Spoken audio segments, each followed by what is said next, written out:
Мектебіміздің директоры Сексенова Роза Ербозыңызынан Мұқағали өлеңдерін оқу эстафетасын қазақ тілі мен әдебиеті және қоғамдық пәндер бірлестігі атынан қабыл алдым.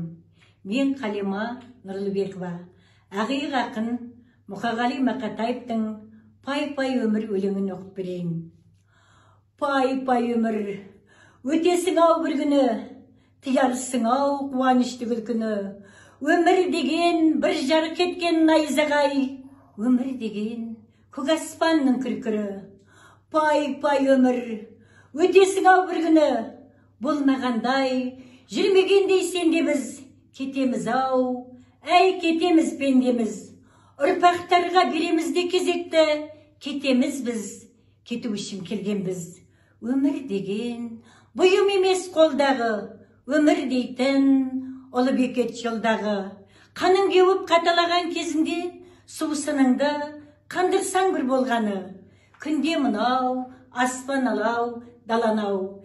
Бәрімізден қаладау. Өмір дейтін тағатсыз бір қозғалыс.